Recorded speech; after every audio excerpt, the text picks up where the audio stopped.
Welcome to speedearning.com, speedearning.in। दोस्तों, आज हम बात करेंगे कि हम अपनी फैमिली में अगर फाइनेंशियल स्ट्रेंथ चाहते हैं, हमें चाहते हैं कि कभी पैसों की कोई कमी ना हो आपकी फैमिली को, बीबी बच्चों को, तो क्या फ़र्क लाना पड़ेगा, क्या समझ उनके अंदर होनी चाहिए, क्या कदम आप उठाएं कि ऐसा कभी परेशानी किसी को देखना नहीं पड़े। इस पे हम बात करते हैं। उससे पहले मैं धन्यवाद देना चाहता हूँ, शुक्रिया आप सभी का कि संडे को जो लाइव स्ट्रीमिंग हुई उसमें बहुत सारे लोग थे, 1,500-2 हज़ार के आसपास पूरे व्यू उस वक्त थे। काफ़ी लोग लाइव आए हुए थे और कई सारे लोगों ने वीडियो कोर्सेज लिए। वीडियो कोर्सेज लेने के बाद में अच्छी बात यह है कि 48 आवर्स के अंदर अंदर कई सारे लोग हैं जो अपनी फ़ी का 50% से ज़्यादा तो रिकवर कर ही लेते हैं। हमारा तो कहना सिर्फ इतना होता है कि आप जब भी कोई कदम उठाएं, चाहे आप वीडियो कोर्स ले रहे हैं तो उस कॉस्ट ब्रेकअप देख लीजिए। साल भर के लिए अगर मैं मानूँ 300 दिन के लिए कोर्स है तो 20 रुपीज़ पर डे का आप एक्स्ट्रा खर्च किया है आपने ये सीखने के लिए। अगर आप 70,000 की ट्रेनिंग में है 6 महीने की, तो साल भर के हिसाब से मैं गिनूँ तो 200 रुपीज़ पर डे एक्स्ट्रा खर्च किया आपने उसको सीखने के लिए। अब वही छोटा सा टारगेट आप सामने लेके चलो कि प्रैक्टिस करते हुए 20 के अगेंस्ट 100 रुपया, 200 रुपया, 500 रुपये का प्रॉफिट बने, या 200 के अगेंस्ट 500 या 1000 रुपीज़ का प्रॉफिट बने। तो आप सिर्फ पैसा नहीं बना रहे, पैसे के साथ में एक बड़ी स्किल आपको मिल रही है। तो बहुत बहुत शुक्रिया आप लोगों का जो भी सीखना चाहते हैं। अब वीडियो कोर्सेज की और 6 मंथ कोर्स की प्राइस फिर से रिवाइज होगी और प्राइस लगातार बढ़ती रहेगी, क्योंकि वैल्यू हमेशा से ज़्यादा है इस एजुकेशन की। हम लोग उसको मिनिमम कॉस्ट पे मैनेज करने का काम कोशिश करते रहते हैं। दोस्तों, बात हो रही थी कि अगर आपकी फैमिली को कभी भी प्रॉब्लम नहीं फेस करनी है पैसों की, तो क्यों होती है प्रॉब्लम, पहले इसको समझें। एक अर्निंग मेंबर होता है फैमिलीज़ में, आजकल हस्बैंड वाइफ दोनों भी अर्निंग मेंबर्स हो गए, ठीक है, हमने बात समझी। लेकिन कोई इंसान इंजीनियर है, डॉक्टर है, सीए है, जो भी है, लेकिन वो फाइनेंशियली लिटरेट है, ये बात ज़रूरी नहीं है। नॉर्मली जनरली लिटरेट होना मतलब आपको पढ़ना लिखना, बड़ी बड़ी डिग्री आपने पास आउट कर रखी है, बहुत सारी चीज़ों के बारे में आप जानते हैं, आप अपने काम के मास्टर हैं, ये भी हो सकता है। फिर भी ये पॉसिबिलिटी बनती है कि 95% लोग फाइनेंशियली इलिटरेट है, क्योंकि हालत ये बनी है जब भी हम कमाने की बात करते हैं तो हम अपने काम पे, बिजनेस पे पूरा पूरा दिन देने को तैयार हैं। नॉर्मली 10 घंटे का आपका जॉब होना चाहिए, 10 घंटे का आपका बिजनेस टाइम, बिजनेस आवर्स होने चाहिए, लेकिन हम उसको 15 घंटे तक स्ट्रेच करने को राजी रहते हैं या मजबूरी में करना पड़ता है। जब बात आती है कि वो जो पैसा आपने कमाया है वो बीज है, उसको बोने के लिए आपको खेती की जानकारी होनी चाहिए। तो लोग निवेश के लिए दूसरे लोगों पे निर्भर है। निवेश कैसे होता है? रेंडमली ऐसे होता है कि इंश्योरेंस के एजेंट्स हैं जो बार बार आप हर एक परिवार के रिश्तेदारों में कोई ना कोई इंश्योरेंस का एजेंट होता है। तो कई बार आप किसी को ओबलाइज करने के लिए पैसा लगा देते हैं, जो आपके घर आ जाता है आप उसको पैसा लगा के दे देते हैं। बाकी जितना भी स्पेयर पैसा आता रहता है उतना हम अपनी नई नई अरमानों पे खर्च करते रहते हैं, नई नई ज़रूरतों पे खर्च करते रहते हैं। अब कब आपकी नेसेसिटी लग्जरी नेसेसिटी बन गई पता नहीं लग रहा। पहले जो चीज़ें लग्जरी में गिनी जाती थी, मतलब लोग रोटी कपड़ा मकान के अलावा कार, बड़ा आईफोन, ये सब चीज़ें लग्जरी हुआ करती थी। धीरे धीरे धीरे धीरे हमने क्या सोचा, देखो सबके पास तो ये है तो मेरे पास भी होना चाहिए। ऐसे करके हमेशा ऐसा लगता है कि जितने पैसे की ज़रूरत है मेरे पास उससे कम पैसा है, तो निवेश का नंबर तो आता ही नहीं है। अब अगर आप चाहते हैं कि आपकी फैमिली परेशानी में नहीं आए, तो ये मत सोचिएगा कि आप बहुत सारा पैसा कमा लेंगे तो परेशानी ख़त्म हो जाएगी। अगर बहुत सारा पैसा होने से परेशानी ख़त्म हो जाती तो बड़े बड़े बॉलीवुड और हॉलीवुड के स्टार्स कभी बैंकरप्ट नहीं होते। लोगों के पास पैसा आता है, जब आता है बिल्कुल बाढ़ के पानी की तरह आता है, लेकिन जब वो समय चला जाता है तो सर्वाइवल का पैसा भी नहीं बचता कई बार लोगों के पास। तो पैसे का आना एक चांस की बात है, लेकिन उसका सही निवेश करना ये समझ की बात है, और ये समझ डेवलप की जा सकती है।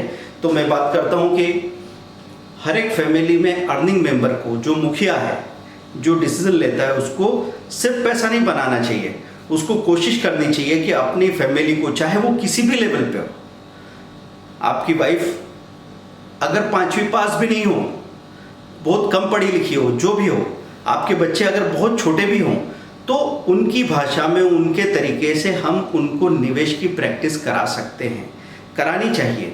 जैसे मैं कई बार बताता हूँ कि मेरे पिताजी ने हम सब भाई बहनों को एक गुल्लक दे के रखा था। उस गुल्लक में हम अपना 1-1 रुपया का सिक्का डालते थे। तो बहुत छोटी उम्र में हमको ये पता लग गया था कि जब ये पैसा इकट्ठा होता है तो कुछ दिखता है, ऐसा नहीं कि पैसा आता है, जाता है, ख़त्म हो जाता है। फिर थोड़े बड़े हुए तो हमने अपने खर्च का हिसाब रखा। तो वो लोग, जब हम कॉलेज में थे, हमारे बहुत सारे ऐसे दोस्त थे जो हमसे डबल खर्च करते थे। हम अगर 700-800 रुपये महीना में सर्वाइव करते थे तो उनके पास 1800 या 2000 रुपये आता था, लेकिन उनका पैसा 20 तारीख को ख़त्म हो जाता था और आखिरी 10 दिनों के लिए वो हमारे पास उधार मांगने आते थे। हमारे पास 800 में से भी, 1000 में से भी कहीं ना कहीं 100 रुपये बचे होते थे जिससे हम मदद कर पाते। तो ये सब चीज़ें कहाँ से होती है? जब आप अपने खर्चों का रिकॉर्ड रखते हैं ना, तो आपको बार बार देखने से ये पता लगता है कि कौन सी जगह आप ज़्यादा पैसा खर्च कर रहे हो और कौन सा उससे ज़्यादा ज़रूरी काम है जो आप ध्यान ही नहीं दे पा रहे। तो अपने आप को देखना, बड़ी बड़ी कंपनीज ऐसी चलती है। एक सीए ऑडिट करता है, एक फाइनेंशियल प्लानिंग वाले उनके एम्प्लॉयज़ होते हैं, एक पूरा बजट डिसाइड होता है, पूरे देश का बजट डिसाइड होता है। ऐसे ही करके चीज़ें चलती है। तो आपके घर में भी ये चीज़ होनी चाहिए। फिर ये तो हो गई सेविंग की बात। सेविंग तो चलो बहुत सारे लोग जानते हैं, सही तरीके से नहीं जानते। तो बस आज भी मतलब जैसा हमारा पुराना रिवाज था, तो पहले क्या था, हमारी फैमिली में सबसे बड़ा खर्च होता था आपके मकान किराया, खाने पीने का। बच्चों की फीस भी एक छोटा हिस्सा हुआ करती थी। मैं बात कर रहा हूँ 30 साल पहले इस तरह की स्थिति थी। खाने पीने का खर्च ही सबसे बड़ा खर्च होता था। तो पूरी फैमिली ध्यान देती थी छोटी छोटी बातों पे कि कब नए गेहूं आने वाले हैं, तो वो गेहूं खरीद लेते थे ताकि बाद में बढ़ नहीं जाए भाव। तो समझो कि 10 रुपये किलो है, बाद में 12 का मिलेगा, तो गेहूं पूरा इकट्ठा ले लिया, दालें ले लिया करते थे, मसाले ले लिया करते थे। अब आपने अपने घर में उन चीज़ों को देखा, दादी कर रही थी, हमारी समझो हाउसवाइफ की माँ कर रही थी, तो उनको देख देख के हमने सीखा। पर इस दौरान सब कुछ बदल गया। क्या बदल गया कि आप अगर आपकी फैमिली में 5 क्विंटल गेहूं खाते हैं और आप वो 1 क्विंटल पे 300 रुपये बचाने के लिए पूरा फोकस कर रहे हैं, और आपने 5 क्विंटल गेहूं स्टोर करके रख लिए हैं लेकिन उनको संभाल नहीं पाए ठीक से, तो उनमें कहीं ना कहीं दूसरे जानवर हो जाएंगे और फाइनली एक हिस्सा तो आपका बेकार ही जाने वाला है। अब आप ये नहीं समझ पा रहे कि वो 1500 रुपये या 2000 रुपये जो आपने बचाए इकट्ठे रख के, अब कीमत है जगह की, तो वो स्टोरेज अब रिलेवेंट नहीं रहा। अब जब आप एक ईटिंग आउट के लिए एक बार बाहर डाइन आउट करने जाते हैं, एक बार बाहर खाना खाने जाते हैं, तो आप 2000 रुपये का बिल बना के आ जाते हैं। तो अब बैलेंस खत्म हो गया ना। आपके खर्च का एक बड़ा हिस्सा अब लाइफ स्टाइल एक्सपेंस है। अगर हम मोटा मोटा ऐसा समझते हैं कि हमारे घर को शायद 35-40 हज़ार रुपये का खर्च आता होगा।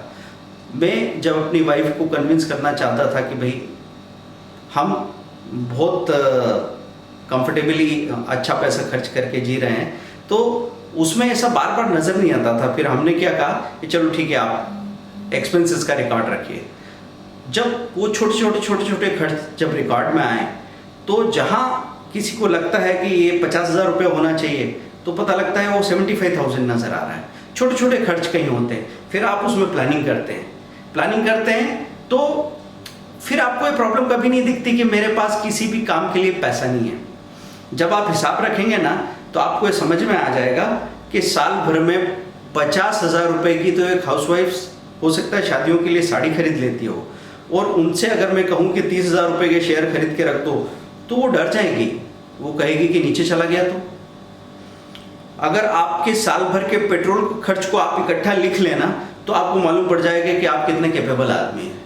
क्योंकि पेट्रोल का खर्च कई बार 150 से 200 रुपये पर डे हो जाता है, तो 350 दिनों में 360 दिनों में वो 70-72 हज़ार रुपया है। लेकिन अगर कोई व्यक्ति 20,000 रुपये के म्यूचुअल फंड या 25,000 रुपये के स्टॉक खरीद के रखने की बात करे तो वो बहुत डरेगा। जब आप हिसाब नहीं करते हैं ना, तो आपको ये बात कभी समझ में नहीं आती। तो दोस्तों, मैं यहाँ पे ये सजेस्ट करना चाह रहा था कि आपको इन्वेस्टमेंट का कोर्स, जिसमें short term trading, long term investment, mutual fund, IPO और फंडामेंटल एनालिसिस, ये सबसे पहले फैमिली के साथ शेयर करना चाहिए। ऑप्शन की ट्रेडिंग वो समझ तो सकते हैं, लेकिन मुझे लगता है चलो वो तो बात की बात है, वो उसके लिए समय स्केल है नहीं है बाद में समझे। लेकिन पहले इन्वेस्टमेंट कोर्स, वो आपको अपनी फैमिली को सिखाने के लिए एक साथ एक टाइम निकालो। वो टाइम होना चाहिए सुबह 15 से 20 मिनट एक वीडियो देखा, और शाम को 15 से 20 मिनट। सुबह टाइम नहीं है तो दोपहर में, शाम को आपको देखना चाहिए। एक एक करके डिस्कस करो, उसके बाद फिर आप अपना मूवी सीरियल जो भी आप देखते हैं वो देखते रहें। एक कल्चर बनाइए। वो आसानी से एक्सेप्ट नहीं करेंगे, लेकिन जैसे ही उनको ये चीज़ नई समझने को सीखने को मिलेगी और वो अचीवमेंट का मज़ा आने लगता है धीरे धीरे। जब हम एक प्रोफेशनल की तरह काम करने लगते हैं, हमको बहुत समय तक यकीन नहीं होता कि हम उस फील्ड के प्रोफेशनल बन चुके हैं। हम कच्चे कच्चे से होते हैं, धुंधला धुंधला सा हमारा कंसेप्ट होता है। तो जब मैं स्टॉक मार्केट में आया था, ट्रेडिंग कर रहा था, 3-4 साल तक अंदर से सेल्फ डाउट था। ऐसा लग रहा था कि पता नहीं मैं कुछ इस फील्ड में करता हूँ, ये कॉन्फिडेंस से किसी को बता नहीं सकता था। धीरे धीरे धीरे धीरे जब चीज़ें पता लगने लगी, फिर नुकसान होना कम होने लगे, फिर बराबरी में रहने लगे, फिर थोड़े थोड़े प्रॉफिट आने लगे, और कुछ लोगों की बातों का जवाब देने जितना नॉलेज जब इकट्ठा किया, तो धीरे धीरे लगने लगा कि हाँ, अब मैं स्टॉक मार्केट प्रोफेशनल हूँ। ऐसे ही आपकी फैमिली इन्वेस्टर है, ये फैमिलियरिटी बहुत धीरे धीरे आती है। किसी शेयर का नाम किसी फैमिली में, बहुत सारे ऐसे लोग हैं 25-30 साल की उम्र तक कभी कोई शेयर ना खरीदा, न डिमेट ट्रेडिंग अकाउंट का नाम सुना, और बहुत बड़ी मात खा गए ना। आपके बच्चों के साथ ये कतई नहीं होना चाहिए, क्योंकि वो कितने भी बड़ा जॉब करते हों, अगर उनको फाइनेंशियल प्लानिंग नहीं आती है तो पैसे के लिए जीवन की शांति खो देंगे, पैसे के लिए रिश्तों की मिठास खो देंगे, पैसों के लिए अपनी हेल्थ को सफ़र कर देंगे। बहुत सारी बातें हैं। अगर कोई चीज़ ज़रूरी लगती है तो उसके लिए एक ईमानदार कोशिश करने की बात हो रही है, जो होना चाहिए। तो दोस्तों, मैं आपको सजेस्ट करूंगा कि आप कोई से भी कोर्सेज आप लेते हैं, फैमिली को साथ में लेके, जब भी वो मानते हैं 5 मिनट देखे तो 5 मिनट, 2 मिनट देखे 2 मिनट, उनको दिखाने की कोशिश कीजिए। और उसके लिए जो भी आपको उनको प्रोत्साहन देना है वो प्रोत्साहन दीजिए कि हाँ, ये मालूम पड़ता है कि अभी हम ये थोड़ा सा ये सीखते हैं, इसके बाद में हम ये चीज़ खाने वाले हैं, ये मूवी देखेंगे। जो भी अच्छा लगता हो आप उसको इंसेंटिव दे के, एक टारगेट बना के, क्योंकि ज़रूरी है, ये इतनी ज़रूरी चीज़ है कि कोई इंसान विरासत में भले 200 करोड़ रुपया छोड़ जाए, आपको पता है ना कि काफ़ी नहीं होता, परेशानी खड़ी कर लेते हैं लोग। तो अंबानी ब्रदर्स में से हमको ऐसा लगता है, कई बार स्टोरी यूट्यूब में छाई हुई है कि भाई एक भाई की हालत तो उतनी अच्छी नहीं है, बहुत गड़बड़ हो गई है। क्यों हो गया?